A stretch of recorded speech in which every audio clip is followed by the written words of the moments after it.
చిన్న ముఖాలు పెట్టుకొని వస్తున్నారు. కానీ ఈరోజు సినిమాకి వెళ్తే 12 దాకా ఉంటారు కదా, మరి ఇక్కడ ఇంకా 10 కాలే, ఇంకా 10 కాలే. ఇక అరే నటరా నటరా అంటున్నాడు. అరే సినిమాకున్నంత విలువని ధర్మానికి ఇవ్వవా? ఇంకా కళ్ళు ఎప్పుడు తెరుస్తావు? నీ ధర్మాన్ని ఎప్పుడు తెలుసుకుంటావు? మరి సనాతనం అంటే ఏంటిది?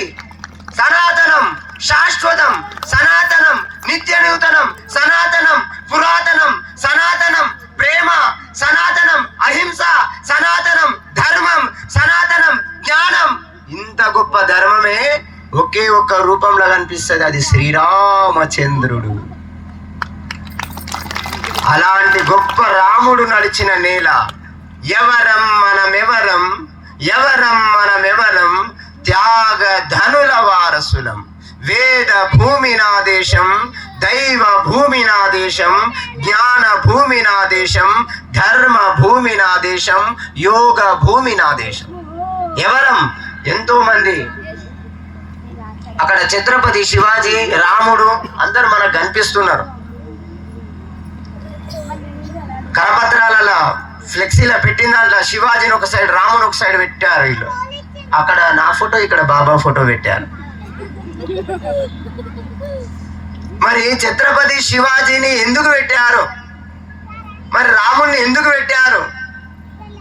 శివాజీ వాళ్ళ ప్రాణాలను త్యాగం చేసి మన కోసము, ఈ దేశం కోసం. ఒకవేళ శివాజీ పుట్టకుంటే ఈ దేశము ఉండేది కాదు.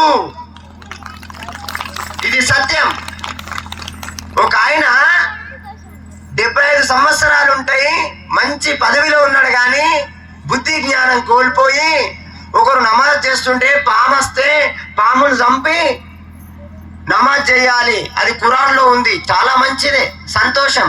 కానీ ఆ పాము లాంటి వాళ్ళే ఆర్ఎస్ఎస్, ఆ పాము లాంటి వాళ్ళే హిందువులు, వాళ్ళని చంపాలని ఆ విధవ మాట్లాడుతుంటే మరి ఎవరు కేసు పెట్టారు?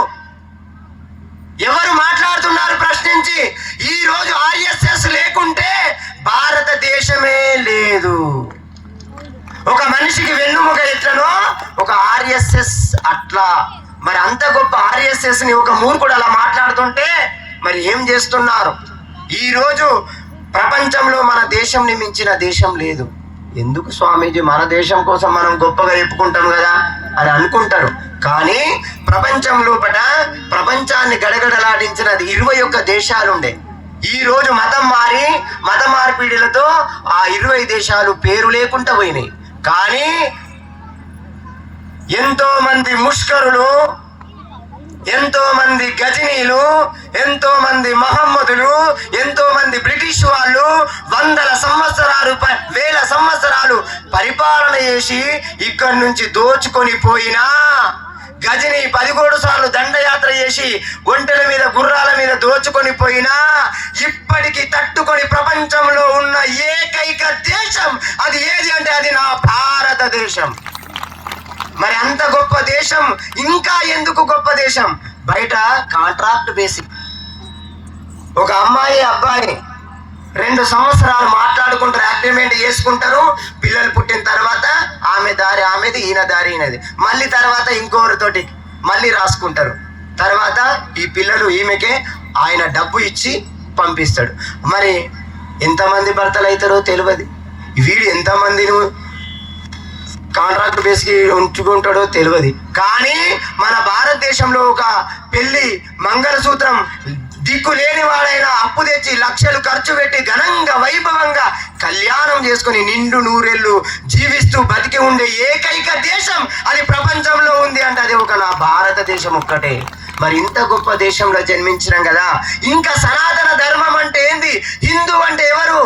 హింసకు దూరం ఉండి జ్ఞానంలో జీవించువాడే హిందువు. భారతం అంటే జ్ఞానము అని అర్థం. ఆ జ్ఞాన గంగ ప్రవహించే దేశం ఈ విశ్వంలో ఉంది అంటే అది ఒకే ఒక దేశం, భారతదేశం. చిన్న పిల్లవాడు ప్రహ్లాదుడు చూడండి, బ్రహ్మజ్ఞానం ఆత్మజ్ఞానం దేవుడు ఎక్కడున్నారా అని రాక్షసుడు అడిగితే ఇందుగలడు అందులేడని సందేహము వలదు, ఎందెందు వెతికినా అందందుగలడు అని చెప్తున్నాడు. మార్కండేయుడు, నచికేతుడు, భక్త సిరియాలుడు తలకాయ నరికైనని చంపి వాడే వేసినా నేను నా దైవంకు అర్పితమవుతాను ప్రాణం అర్పించిన 12 సంవత్సరాల పిల్లగాడు ఈ ప్రపంచంలో ఇంతకంటే భక్తి కలిగిన దేశం ఎక్కడైనా ఉందా? మరి ఇంత గొప్ప ధర్మంలో జన్మించి మతం మారితే చూడండి, శవాలను కాదురా నాయన శివుణ్ణి మొక్క అని చెప్తుంది మన ధర్మం.